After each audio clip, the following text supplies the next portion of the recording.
You talked a lot about jersey toughness with guys. What is that like? Can you how do you measure it? How do you see it when you're recruiting these guys?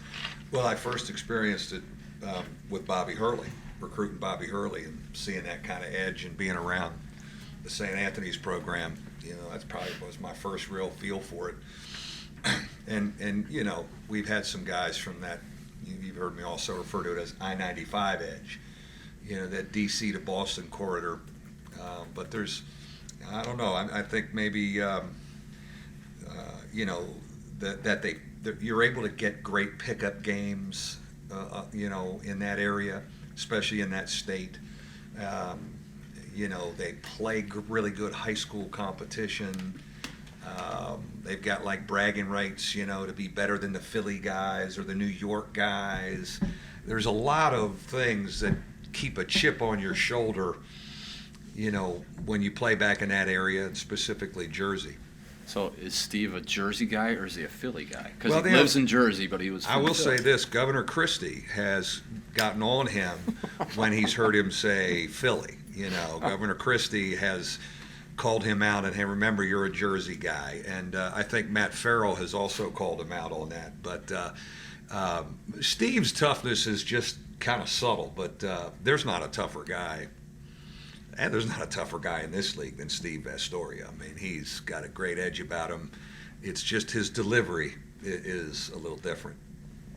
So does TJ have a double dose of that with two older brothers? Yeah, TJ's had to fight for his life, with those two older brothers, and playing the AAU circuit that he played on, and where he's from, and Seton Hall Prep is there's just a lot of action, and he certainly has displayed great toughness from day one.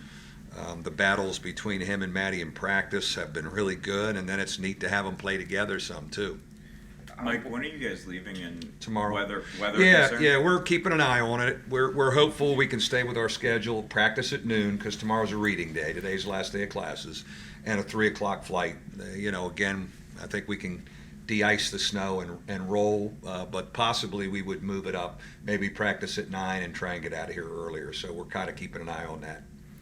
Hoping for no 12-hour bus ride back this time? Yeah, we're going to hope the winds are not whisking around so we don't have to do that. Of course, it'd be a great study hall, if they brought their books. I'd have them locked up in study hall with Pat Holmes for 12 hours, but I think we'll fly back. What do you remember about the first time you saw Bonzi play and then met him? It's funny. Coach Inglesby and I were in Los Angeles. It was an EYB. It was an Anaheim EYBL event, Nike event, and I'm sitting on a court watching probably Reed Travis, and he said, "Coach, if you get a chance, just glance down at the kid of BABC down there. Kid with skinny legs and real long arms.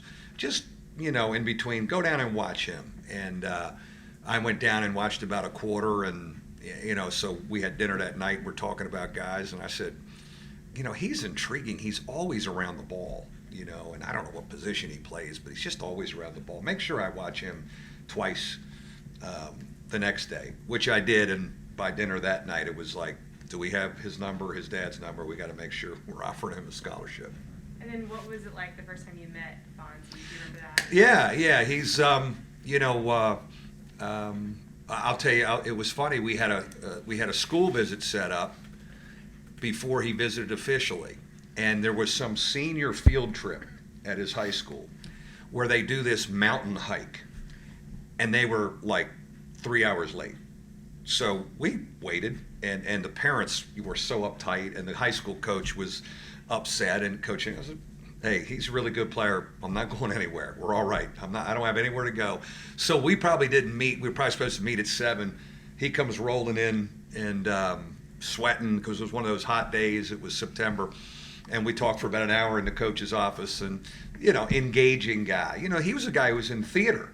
He's very proud of his theater productions. And when I went up to do a school visit, when it was getting down to commitment time, and it was us in Florida State, I said, "Walk me around campus. I want to see the drama department." So he took me in there, and the teacher was there, and so she was raving about him, and I was picking her brain about what's his, what character is he best, and So maybe he's a Renaissance man too. Did you ever watch one of his plays when you were? I never did. I never saw it live, but we saw his mom sent us clips then his senior year. I want to say West Side Story. I think you have to ask him, but I think it was West Side Story was the senior production. Was he good? Yeah, he was good. Bonzi has a lot of personality. He's good. Do you have any of those clips saved? Did you know much about his dad's background? Yeah, well, here's a funny story. His dad played at Dunbar, DC. Dunbar, DC, and DeMatha used to be the city title matchup at Cole Fieldhouse at Maryland 6 out of 7 years, almost every year. And they hated each other. So I always tease the old man, I said, man, I can't believe a Dunbar guy sent his son to a DeMatha guy. His dad was a heck of a player at Dunbar and at Rhode Island. And a very good coach when Boston College was rolling. He's a high school coach now. But we're kind of DC guys, so we talk DC basketball all the time. Mom's got a lot of energy. But the kid's a warrior, man. There's that I-95 edge where he's played the BABC summer circuit, that Nike circuit. He can go into Boston College. He was playing against the BC guys when he was young. Going to practice with his dad. Mike, you like that you guys still have a presence in the Jersey area playing out there, as opposed to being only in the ACC? Yeah, no, I think it's important to get up in that Northeast for us. That's a great corridor. What do we got? 2 New Yorkers? We got the 2 New Yorkers and the 3 Jersey guys. That's really important. As a matter of fact, I am not coming back with the team on Saturday. I'm going to stay and do some recruiting in that area where our guys handle exams early in the week. But I think that's an important corridor. Philly, the Philly area has been good. Jersey, New York, the Boston, the New England thing, we got to keep pounding away. It's just I-95 is good to us, and the edge that those guys kind of have has helped our program. Does Nova play with that kind of edge? Very much so. Very much so. How does that manifest Yeah. I think they've gotten guys, the kids they've gotten off that corridor got a great, again, I think Nova has a great mental and physical toughness.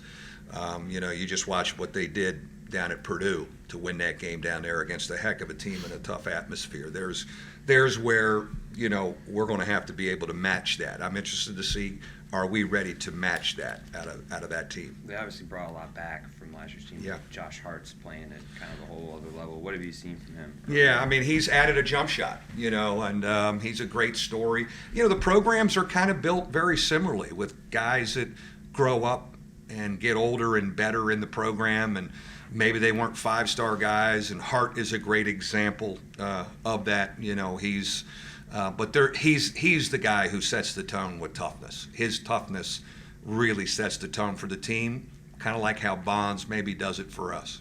Mike, I think this was the case with Demetrius in the UNC game and BJ as well a little bit. But the other day Rex talked about the huddle and how everybody's talking.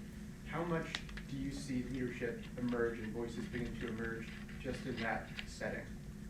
Yeah, I think we have, we have really intelligent guys. They're good at talking and communicating to each other. And I may have told you this story. We had an NBA scout at one of our scrimmages, inter-squad scrimmages. And he made a comment that before I got into the huddle with the white team that day, the guys were talking. And he said, your teams have always kind of done that. And I don't know if I sit there and say, this is what I want you to do. I think it's manifests itself. I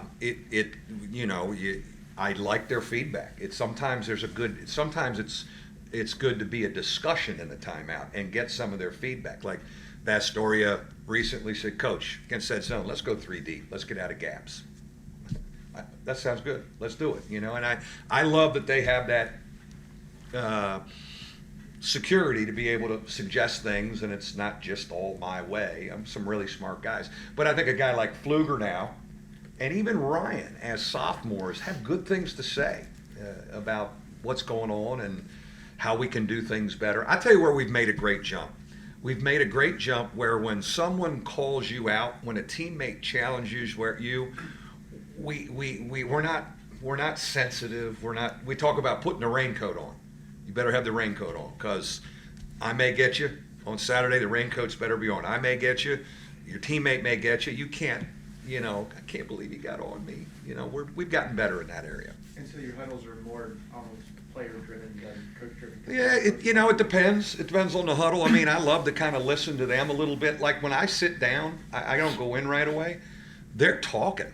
They're talking about things. And a lot of times I may go in with an idea and I hear what they're talking about, and my idea goes out the window and I kind of run with what they're talking about, or reinforce, or maybe say, you know, I think we should do this, you know, and sometimes change the gears. But there's good discussion. Our old guys know who we are, and you know, I mean, it's you know, the kind of guys we have is, you know, they're such high achievers over there in classroom and here. When they make a mistake, they're their own worst enemies. I think I've said before, I got to get them to move on. That's what I told them before the game against Fort Wayne. I said, fellas, we're going to make mistakes tonight. Can we not dwell on them and just get on to the next play? Come on. And you know, we'll that'll be a true test on Saturday and moving forward into league play. Mike, you've had a number of players who sat a year or two and then all of a sudden turned it on. What do you see in Matt? I mean, usually it doesn't happen in the postseason. What do you see with the light flip on that you knew he was going to do something at that point? Well, one of the reasons, you know, we went to him last year was, the first reason was to help Demetrius. You know, people were loading up on him, bringing the ball up, and he had gotten to the point where he was walking it up all the time. I couldn't get him to play faster. I wanted him to push it up a little bit. In his defense, he's thinking, Coach, I'm playing 37 minutes, you know, and I'm guarding this guy, and you want me to pressure the ball. So in fairness to him, I could see why. And we debated it as a staff, and I felt, you know, he could help us play a little bit faster. And I may have told this story, I think, before the NC State game. We decided to get him in the rotation. But the 2 days of practice, we had lost to Miami here. They put it on us pretty good. The 2 days of practice before NC State, we played with him in, we played with a 20-second shot clock. So now, instead of me saying, hey, we got to play faster, it's like, oh, geez, we got to play faster. And it got Demetrius moving. He got down the floor. And Matty does get the ball up the floor. You got to keep up with him. You know, he gets going. You better keep up with him. So certainly what he did in that game made us more confident. We had a heated debate about starting him in the NCAA tournament, you know, with the staff. And, you know, we finally came to the conclusion we're going to do it. And I give him a lot of credit to deliver like he did when you're thrust into the starting lineup on that stage. But, you know, it wasn't always easy. He wasn't playing. As we said, he's probably worrying, God, am I going to play? We actually had a discussion when he wasn't playing in February. If Demetrius comes back, what about you redshirting? You know, and he didn't want to leave here. You know, he loves it here. And he's into a business degree. And it worked out where he played great and Demetrius got his money and he got his minutes. You mentioned, I think, a week or two ago that, you know, as college gets tough, you might need help a little. What areas were you talking about? Like what? Say, I didn't hear. You might have helped him a little bit. With Matty? Yeah. Yeah. I think with him, always be communicating. You know, being good with the ball, being tight with the ball. You know, sometimes maybe he can get loose with it. He's got to be really tight with it. The 2 games in Brooklyn, he was tight with it, and he needs to be that way Saturday for, you know, however many minutes he plays. Him getting over mistakes or missed shots, you know, not dwelling on a missed shot or a bad offensive possession. Sometimes it affects him back on the defensive end, and those are things we need to talk about as a group, you know, for Saturday, the next 2 days. Mike, you haven't played Villanova since you left the Big East. Yeah. And so I don't think any of your guys have ever played them. Never have. Is that kind of weird? It is kind of weird. You know, it's, you know, Jay's a great friend. We go way back, and we had some great battles with him. But Eric Atkins is the last guy to play against Villanova. And so these guys only kind of know him from afar. But, you know, we had great battles with them.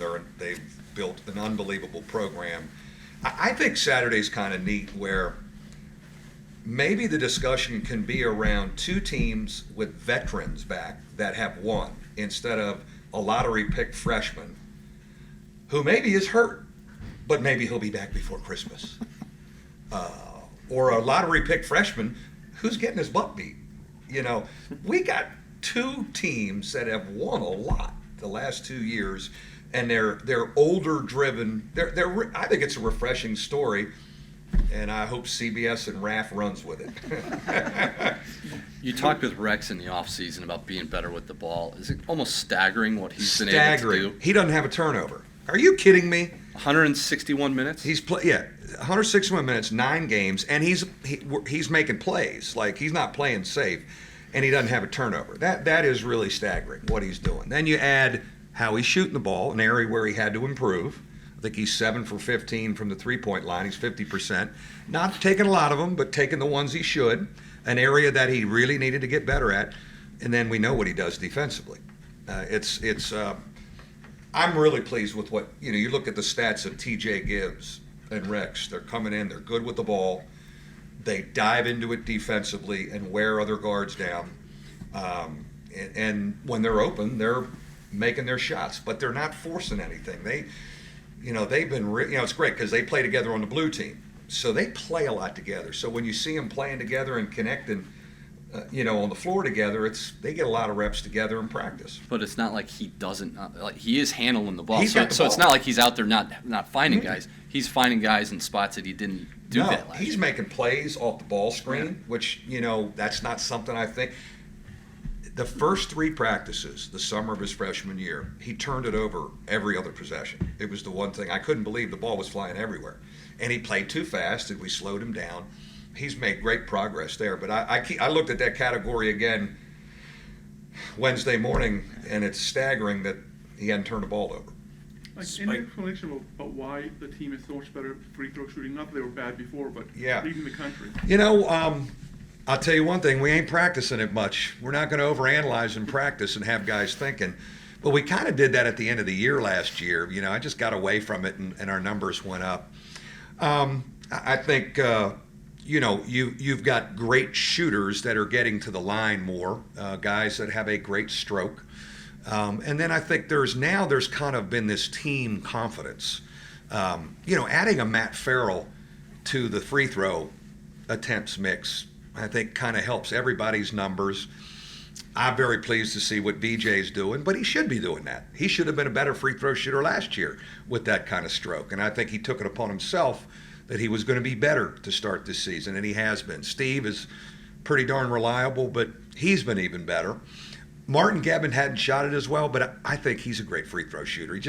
He will be before it's over because he has a good stroke. Just watching him for 2.5 years, and Rex pressure free throws, feels good about it. Obviously Matt Ryan can make them. TJ Gibbs has made his. I think we've got a bunch of guys that are very confident there, and now there's this team kind of karma with it that I don't even want to talk about. I just want to talk about getting to the line. Like, let's get to the bonus. You guys take care of the rest. Mike, despite going to the Elite Eight 2 years in a row, somehow you guys managed to still be under the radar. You win Saturday. I don't care what radar it is. Yeah. You're not under the radar anymore. Yeah. You okay with that rule? Oh, absolutely. Yeah, it'd be great. It'd be great for our group. There's no question. And yeah, it's interesting. We've kind of hidden where Villanova got a lot of credit. They won it and had a lot of guys back. We went to 2 Elite Eights and had and an ACC championship, and had kind of the same similar nucleus back. Maybe it's because 4 guys or 3 of the 4 are in the NBA that there's this. Oh my God, they're just really stripped of talent. Having said that, it was probably a great laboratory to work in, and we've been in that kind of laboratory before. I would love to deal with expectations at 2:30 on Saturday. The rest of the way, if we can.